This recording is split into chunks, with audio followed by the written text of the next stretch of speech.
Misinformation এবং ডিসইনফরমেশনের কথা আসছে, অপতথ্য, অপপ্রচার, ভুয়া তথ্য, আরও আছে কুতথ্যর কথাও আসছে।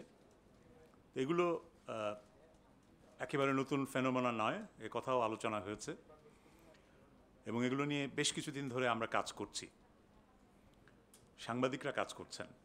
বাংলাদেশে প্রাতিষ্ঠানিকভাবে এগুলো মোকাবেলার জন্যে কাজ যা হচ্ছে তা খুবই সীমিত পর্যায়ে, খুব বেশি কিছু হচ্ছে না। অনেক দিন ধরেই আমি ব্যক্তিগতভাবে যাদের সাথে যোগাযোগ আছে, যে সমস্ত সংবাদ মাধ্যমের সাথে, তাদেরকে উৎসাহিত করার চেষ্টা করেছি যে তাদের হাউসে যেন ফ্যাক্ট চেকিং ডেস্ক করা হয়, ফ্যাক্ট চেকিং ইউনিট করা হয়।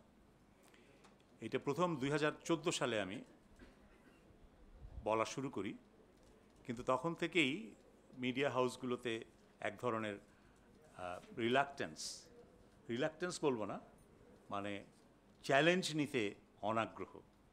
কারণ তারা মনে করতেন যে এটা করলে ক্ষমতায় যারা আছেন তাদের বিরাগভাজন হতে হবে, কারণ তারা সবই তো অনেক কিছুই, সব না অনেক কিছুই প্রচারণার উদ্দেশ্যে, নিজেদের অ্যাডভান্টেজের উদ্দেশ্যে বয়ান তৈরি করে সেগুলো প্রচার করছেন, এবং সেগুলো চ্যালেঞ্জ করা অর্থ হচ্ছে যে সরকারের বিরুদ্ধে দাঁড়ানো, এবং সরকারকে এইভাবে চ্যালেঞ্জ করা তাদের জন্য ঝুঁকিপূর্ণ।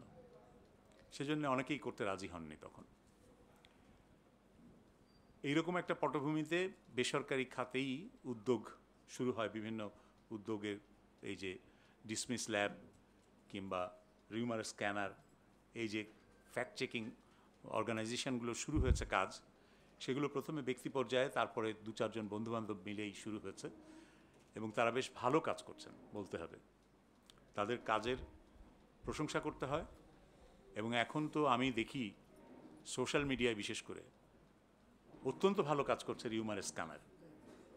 খুব দ্রুত তারা স্পট করে, ডিটেক্ট করে এবং সেটা ভেরিফাই করে, এবং সেগুলো নিয়ে তাদের এক্সপ্লানেশনটা দেয় যে কেন এটা ফ্যাক্ট, এই ভুয়া, কেন এটা ডিসইনফরমেশন আর মিসইনফরমেশন।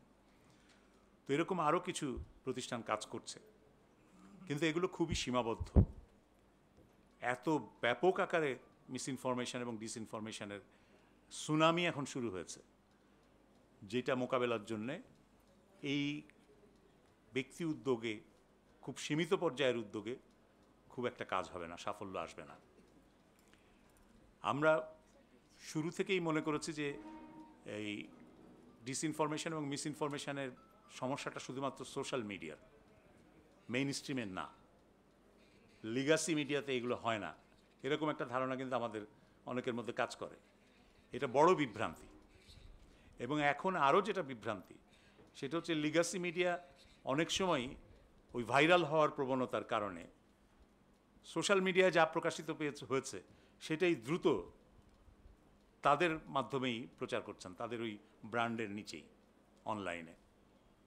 ফলে এটা আরও ছড়িয়ে পড়ছে খুব দ্রুততার সাথে। এটা এত বিপজ্জনক পর্যায়ে পৌঁছেছে যে এই গত কিছুদিন আগেই আমরা দেখলাম নিউজ সরিয়ে নেওয়া হচ্ছে, কিন্তু দুঃখ প্রকাশ করা হচ্ছে না, তার কোনো দায়িত্ব স্বীকার করা হচ্ছে না, ক্ষতিগ্রস্তের কাছে ক্ষমা চাওয়া হচ্ছে না। ক্ষতিগ্রস্ত কী প্রতিকার পাবেন, তার প্রতিকারের একটা বিষয় থাকবে না, সে বিষয়ে নিষ্পত্তি হচ্ছে না। এগুলো খুব দুর্ভাগ্যজনক। আর আমি একটু আগেই যেটা বললাম, যে এটা এখন সোশ্যাল মিডিয়ার ফেনোমেনা না, এটা মেইন স্ট্রিম মিডিয়াতে হচ্ছে আমাদের সীমান্তের ওপার থেকে সবচাইতে বেশি।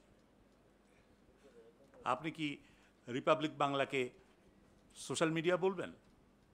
নাম নিয়েই আমি বলি, এই রিপাবলিক বাংলার কিন্তু ওই ভারতে কোনো শ্রোতা নেই, পশ্চিমবঙ্গেও শ্রোতা নেই, দর্শক নেই, কিন্তু তাদের প্রধান দর্শক বাংলাদেশে, কারণ আমরা দেখি।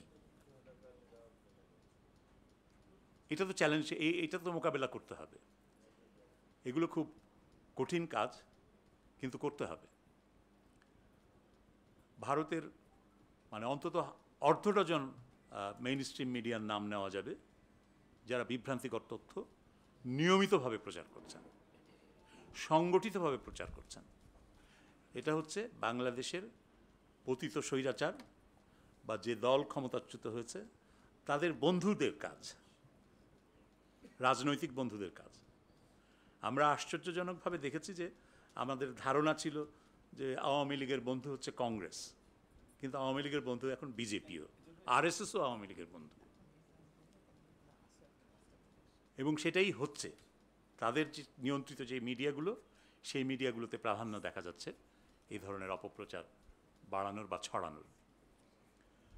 সুতরাং রাশেদ আল মাহমুদ আমার বন্ধু, তিনি যথার্থভাবেই বলেছেন যে এটাকে রাজনৈতিকভাবে মোকাবেলা করার প্রশ্ন আছে, এবং রাজনৈতিকভাবে মোকাবেলা করতে না পারলে এই সমস্যার সমাধান শুধুমাত্র কিছু প্রাইভেট ইনিশিয়েটিভে আপনার ডিসইনফরমেশন চ্যালেঞ্জ করার স্ট্র্যাটেজিতে কাজ করবে না।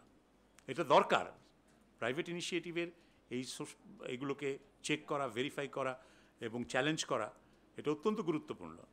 কিন্তু এর বাইরেও বড় ধরনের সরকারি উদ্যোগ লাগবে এবং সরকারের তরফ থেকে রাজনৈতিক উদ্যোগ লাগবে।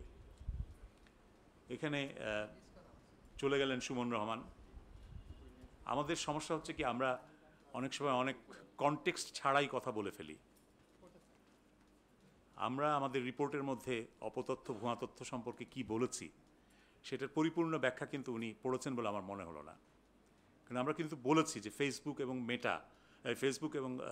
টুইটার, মেটা এবং টুইটার, এরা উভয়ই তাদের ফ্যাক্ট চেকিংয়ের যে প্র্যাকটিস ছিল সেটা তুলে নিয়েছে। এখন আমাদের জন্য সামনে বিপদ আরও বেশি, কথা আমরা বলেছি। আমরা বলেছি যে প্রত্যেকটা হাউসে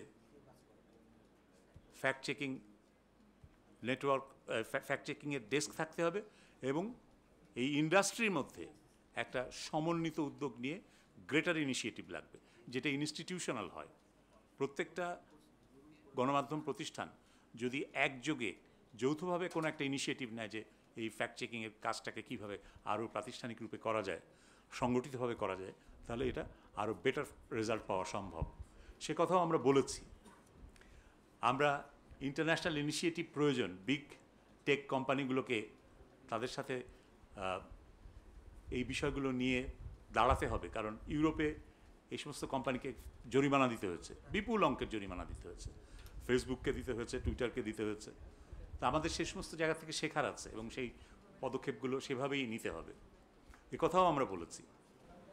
আমরা সংবাদপত্রের থেকে কর্পোরেট ট্যাক্স তুলে নিতে বলেছি, আমরা নিউজ প্রিন্টের ওপর থেকে ইম্পোর্ট ডিউটি তুলে নিতে বলেছি, আমরা advance income tax, advance tax তুলে নিতে বলেছি, যাতে সংবাদপত্রগুলোর আর্থিকভাবে তারা সামর্থ্য ফিরে পায়। কিন্তু আপনি সেটা দেখলেন না, শুধু সাংবাদিকদের বেতনের কথা বলা হয়েছে, অতএব সংবাদপত্র বন্ধ হয়ে যাবে। এই রিপোর্ট সংবাদপত্র বন্ধ করে দেওয়ার জন্যে দেওয়া হয়েছে। এই হচ্ছে, এটাও তো এক ধরনের মিস ইনফরমেশন। এই যে একটা ন্যারেটিভ আপনি তৈরি করে ছেড়ে দিলেন বাজারে। আমাদেরকে সব ক্ষেত্রেই আসলে কনটেক্সটটা জানতে হবে, কনটেক্সটটাকে আত্মস্থ করতে হবে এবং খণ্ডিত তথ্য ব্যবহারের ব্যাপারে সতর্ক থাকতে হবে। শিরোনাম করার সময় আমরা খণ্ডিত তথ্য অনেক সময় দিয়ে দিই, খণ্ডিত তথ্য যেন না দিই। আর সবচাইতে বড় কথা, আমি আগেই যেটা বললাম, যে প্রত্যেকটা হাউসে দায়িত্ব নিয়ে ফ্যাক্ট চেক করতে হবে। সাংবাদিকদের কাজ তথ্য যাচাই করা, তথ্য যাচাই না করে কোনো তথ্য প্রচার করা যাবে না, প্রকাশ করা যাবে না।